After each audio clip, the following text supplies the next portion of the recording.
renovasi rumah naik darah tinggi. Tetangga beli sepeda motor baru masuk ICU.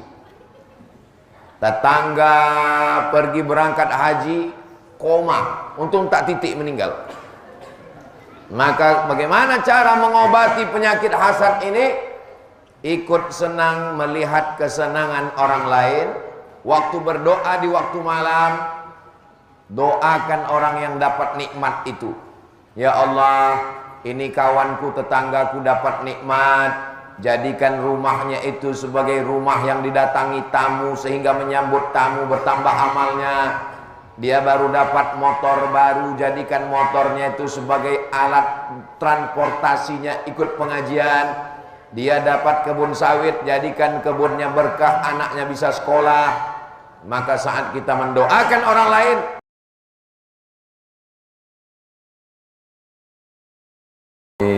Assalamualaikum warahmatullahi wabarakatuh.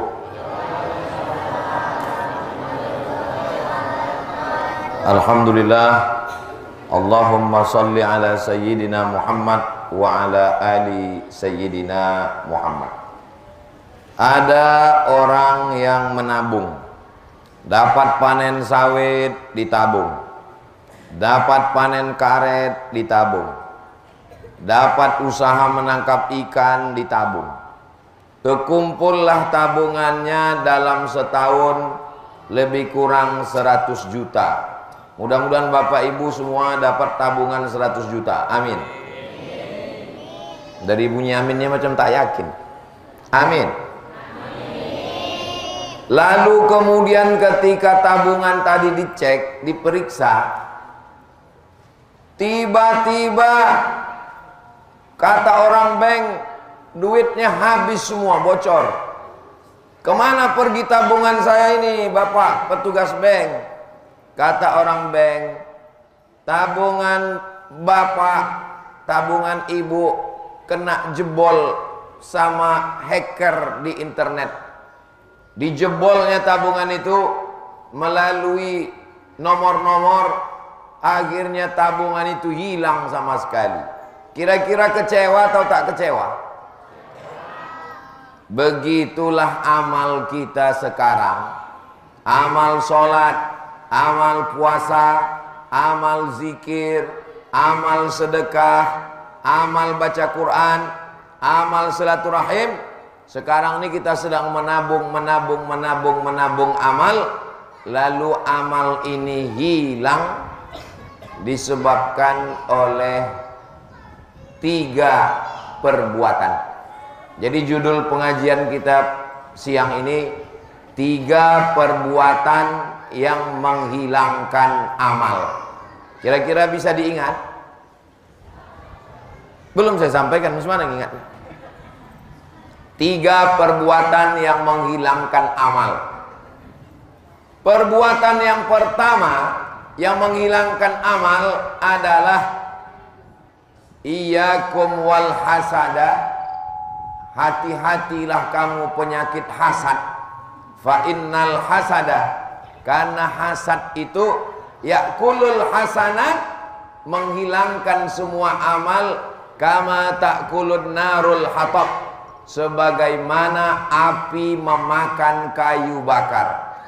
Ada orang zaman dulu mau menikahkan anak, diambillah kayu rambung karet, disusun tinggi menjulang, tiba-tiba datang api menyulut, sekali bakar padam. Kayu berubah menjadi arang, arang dihembus angin berubah menjadi debu, debu berterbangan hilang. Begitulah amal kita hilang kalau kita hasad, dengki, busuk hati. Makanya dalam Quran diajarkan kita doa, wa min syarri hasidin. Doakan supaya ustadz yang ceramah ini selamat dari penyakit hasad. Jangan sampai judul pengajian hasad, rupanya yang ceramah pun hatinya hasad juga. Dan jamaah yang mendengarkan ini semuanya juga selamat dari penyakit hasad insyaallah. Amin. Orang penyakit hasad ini hatinya susah, pikirannya susah. Kalau sudah pikiran susah, darah tinggi naik, kolesterol naik, asam urat naik, asam lambung naik, semuanya sakit gara-gara penyakit hasad. Tetangga renovasi rumah naik darah tinggi. Tetangga beli sepeda motor baru masuk ICU. Tetangga pergi berangkat haji koma, untung tak titik meninggal. Maka bagaimana cara mengobati penyakit hasad ini? Ikut senang melihat kesenangan orang lain. Waktu berdoa di waktu malam, doakan orang yang dapat nikmat itu. Ya Allah, ini kawanku, tetanggaku dapat nikmat, jadikan rumahnya itu sebagai rumah yang didatangi tamu, sehingga menyambut tamu bertambah amalnya. Dia baru dapat motor baru, jadikan motornya itu sebagai alat transportasinya ikut pengajian. Dia dapat kebun sawit, jadikan kebunnya berkah, anaknya bisa sekolah. Maka saat kita mendoakan orang lain, hati kita menjadi baik, karena dikirimkan Allah malaikat, amin, kabulkan doa orang ini, walaka misluh, kau dapat yang sama macam yang engkau doakan. Kira-kira ibu bapak siap mendoakan kawan tetangga yang dapat nikmat? Insya Allah. Ini salah satu cara mengobati hati yang terkena penyakit hasad. Banyak orang kalau hasad, dia mendoakan orang tak baik. Ya Allah, ini tetanggaku dapat nikmat, kalau bisa stroke lah dia 6 bulan. Kalau bisa cepatlah dia mati. Tak boleh mendoakan orang yang tak baik. Karena yang tidak baik itu akan kembali ke kita sendiri. Wahai Abdul Somad, kalau kau hasad, pahala ceramah kau hilang, pahala puasa kau hilang, pahala sedekah kau hilang, semuanya melayang, tak ada sama sekali. Itulah mengapa saya sampaikan hari ini tentang hasad, supaya saya menceramahi diri saya sendiri. Kalau tangan saya menunjuk kepada jamaah, hati-hati hasad. Satu yang ke jamaah, yang 4 ni ke diri saya sendiri. Hati-hati kau Abdul Somad, pahala ceramah kau hilang, pahala baca Quran kau melayang, pahala sedekah kau terbang karena penyakit hasad. Makanya selesai berwudu, kita minta bersihkan hati. Allahumma ja'alni minat tawwabin, waj'alni minal mutatahhirin, waj'alni min ibadikas. Allahumma ja'alni minat tawwabin, jadikan aku orang yang bertaubat. Waj'alni minal mutatahhirin, jadikan aku orang yang mensucikan hati. Waj'alni min ibadikas sholihin, jadikan aku hambamu yang soleh. Makanya selesai wudhu itu jangan hanya selesai wudhu balik, tapi tetap kita minta kepada Allah. Asyhadu an la ilaha illallah wahdahu la syarikalah, wa asyhadu anna Muhammadan abduhu wa rasuluh. Allahumma ja'alni minat tawwabin, waj'alni minal mutatahhirin, waj'alni min ibadikas sholihin. Mudah-mudahan kita semua selamat dari penyakit hasad. Ini yang pertama. Yang kedua, penyakit yang bisa menghilangkan amal kita adalah penyakit namanya nifaq.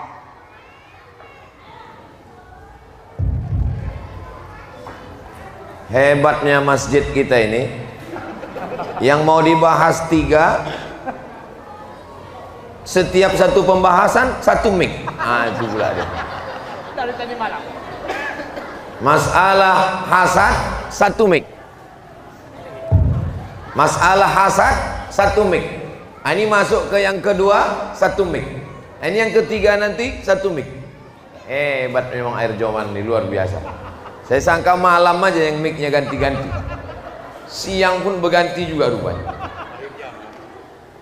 Mudah-mudahan semuanya panitia diberikan Allah kesehatan, diberikan kekuatan, diberikan kebaikan insyaallah. Amin ya rabbal alamin.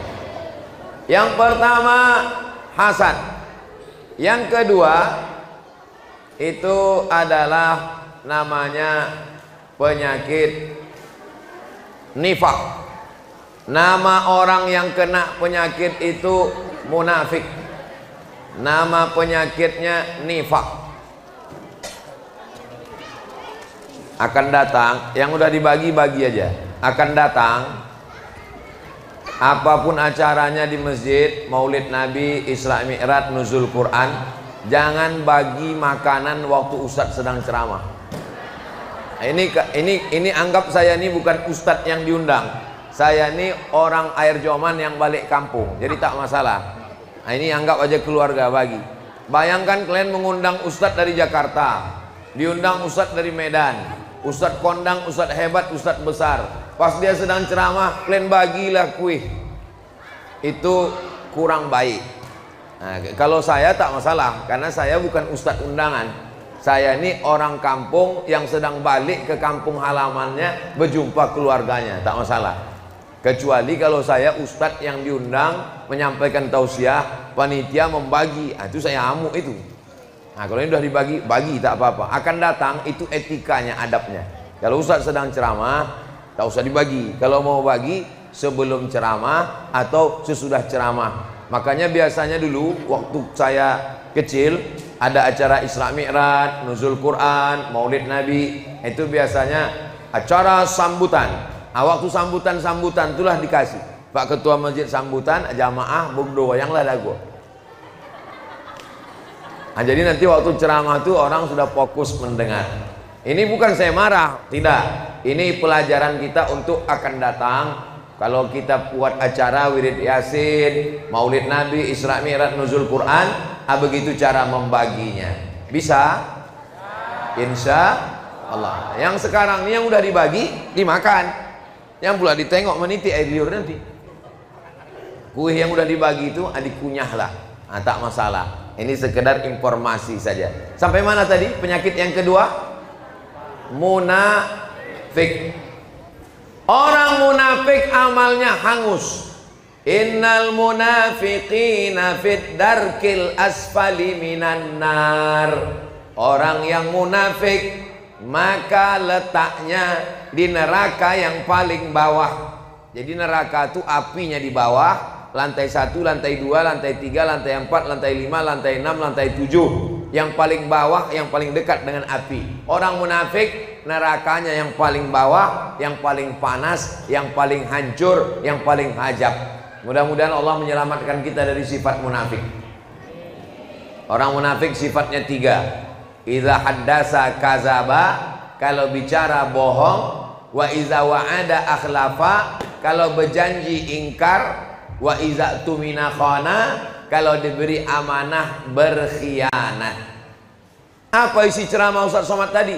3. Apa sifat orang munafik? 3. Apa ceramah dia tadi malam di Erjoman? 3. Kenapa Ustaz tuh sekarang 3-3 aja? Mengingatkan Kak Nur Aini ini nomor 3. Allahu Akbar. Allahu Akbar. Allahu Akbar. Satu lagi, tak boleh tepuk tangan di masjid.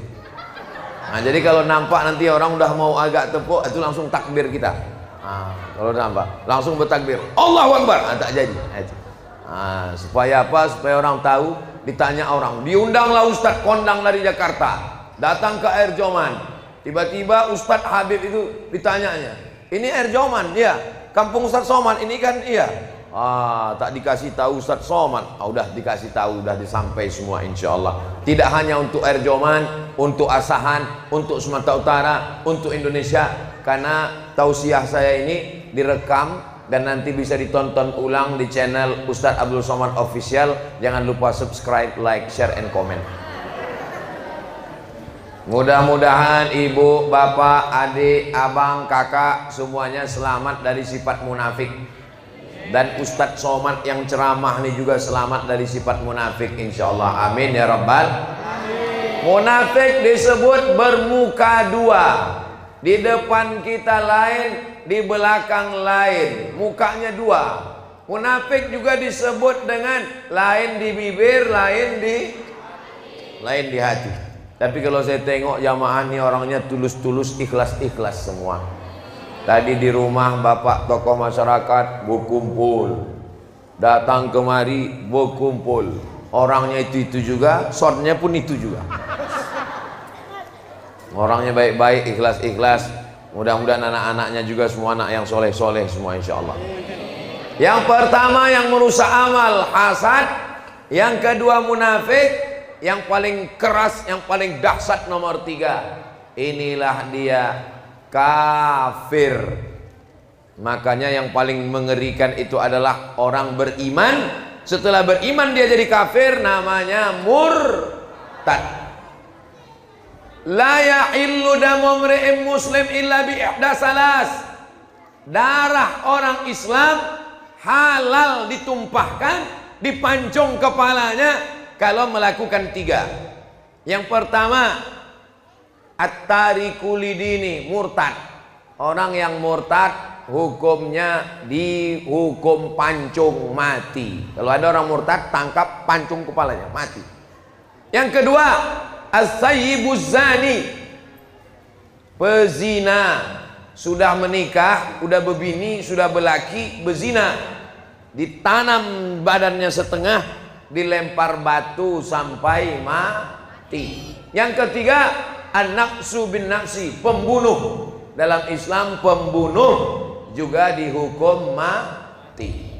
Ustaz Somad cerita hukum mati, pernah Ustaz Somad nengok hukum mati? Pernah. Menengok mata kepala saya sendiri, menengok hukum mati di Jeddah.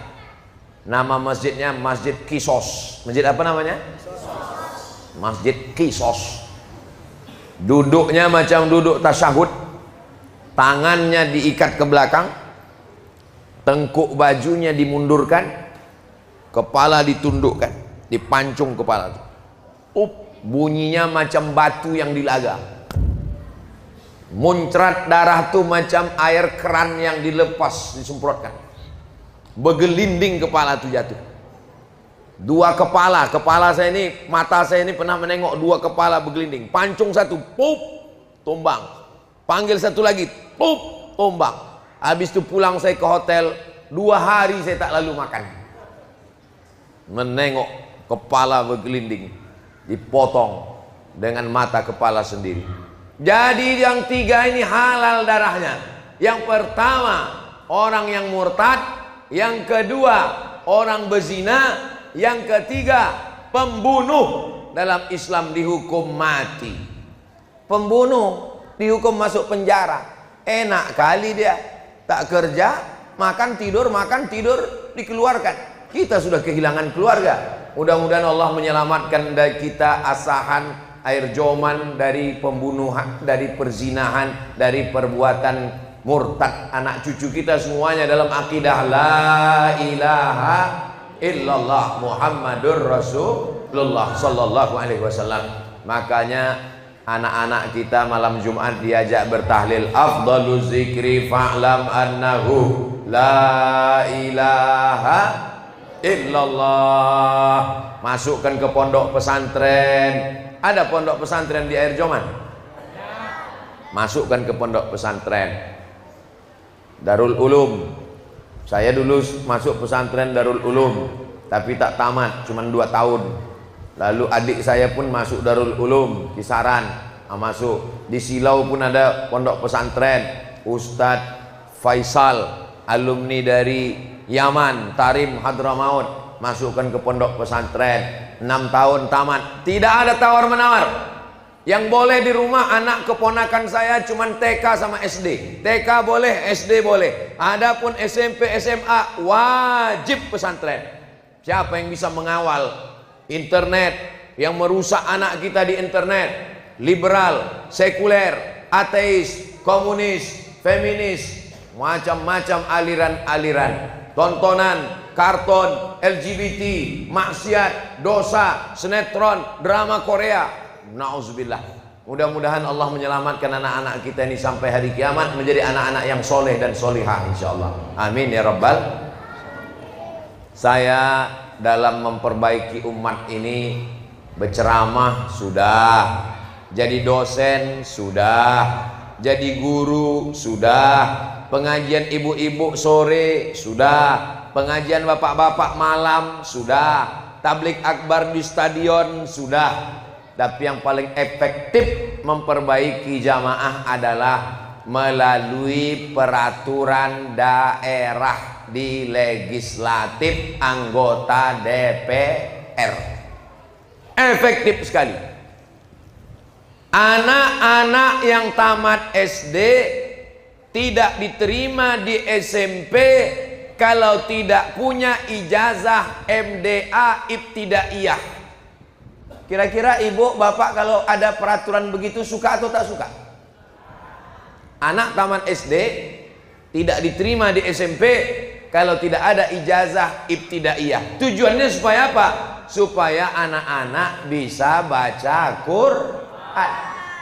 Itu tak bisa lewat ceramah. Kalau saya ceramahkan, mari hidupkan MDA, mari hidupkan ibtidaiyah, mari hidupkan tahfiz Quran, tak hidup. Tapi kalau melalui peraturan daerah bisa. Yang membuat peraturan daerah itu siapa? Yang membuat peraturan daerah DPR. Yang memilih DPR itu siapa? Kita memilih DPR itu. Makanya kita pilih orang yang kira-kira peduli pesantren, peduli Islam, peduli pendidikan anak kita. Bukan asal besar gambarnya, lubang hidungnya sebesar terowongan Mina. Iya Pak Ustadz, tapi banyak kali gambar kami tak kenal, tak tahu orangnya. Mana yang mau kami pilih, mana yang kami cucuk. Kalau tuan ke pasar Keramat, jangan lupa membeli kain. Mana yang dibawa Ustadz Somad, jangan pilih yang lain. Setuju? Sesuai? Sudah tahu?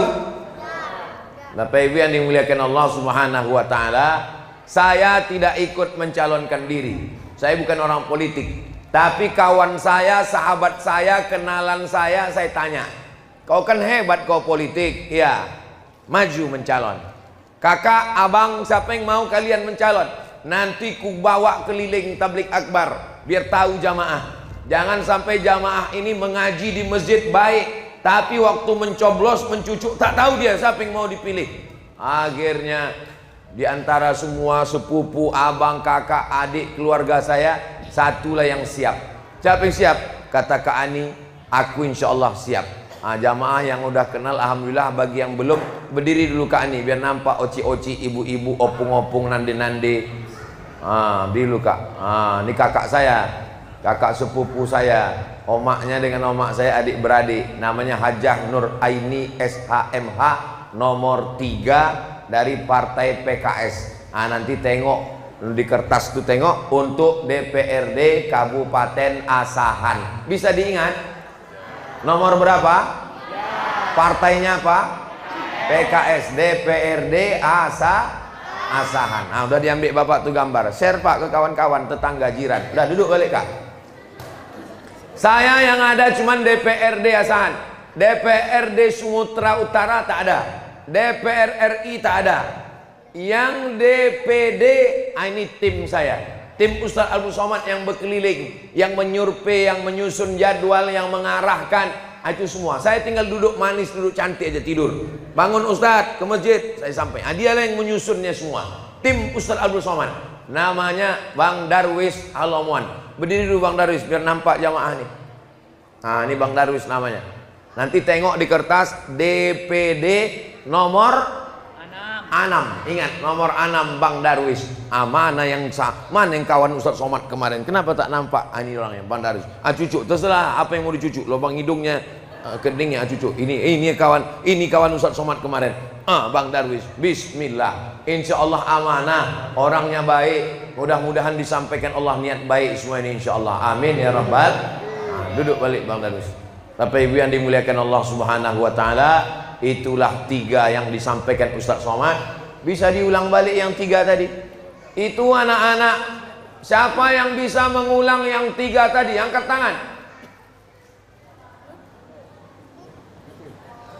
Itulah akibat dibagi kuih tadi. Anak-anak, omaknya jangan. Siapa yang bisa mengulang 3 yang disampaikan Ustadz Somad? 3 yang merusak amal. Anak-anak, angkat tangan. Mati mahita nang boy nang 3 yang merusak amal.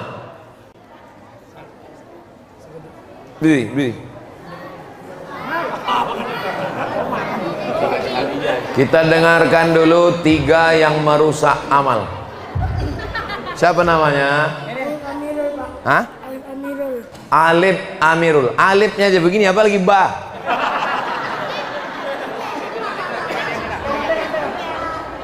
Sebutkan alif. 3 tadi yang Ustaz sampaikan merusak amal. 1. Berzina.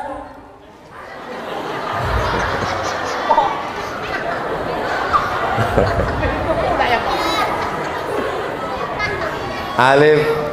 Dia apa? Murtad. Hah? Murtad. Duduk alif, duduk alif. Duduk. 3 yang merusak amal. Dek, maju. Maju. Nampak kalian panitia akibat membagi roti waktu Ustaz ceramah kan?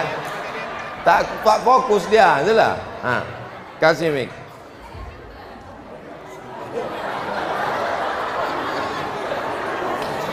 Hasad isi dengki. Jangan satu-satu dulu. 1. 1. Hasad. 2. Iri. Terus 3. Dengki. dengki. Hasad, iri, dengki. Duduk. Belum dapat lagi. 3. Siapa namanya? Surya, Pak. Surya, Bupati Asahan. 3 yang merusak amal dalam ceramah Ustaz Somad tadi. 1, 2, 3. 1. 1. Hasad. 2. Munafik. 2 munafik. 3. Kafir. 3 kafir. Betul, cair.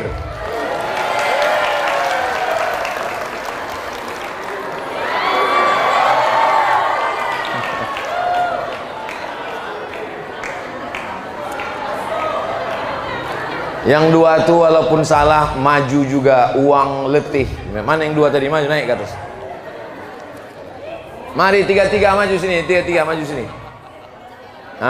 Bagi 2 ya, limpul-limpul.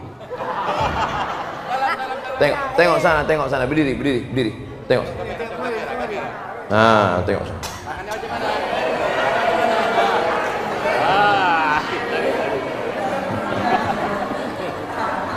Yang pertama hasad, yang kedua munafik, yang ketiga kafir.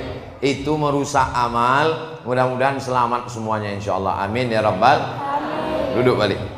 Duduk. Jangan lupa bagi ya. Di akhir majelis mari kita sama berdoa. Mudah-mudahan Allah memberikan kita kesehatan, istiqomah iman dan Islam. Saya tiap tahun datang ke Silau. Panjang umur, sehat badan, kita jumpa lagi insyaallah. Ala hazihin niyah, untuk niat yang baik-baik ini. Al-Fatihah.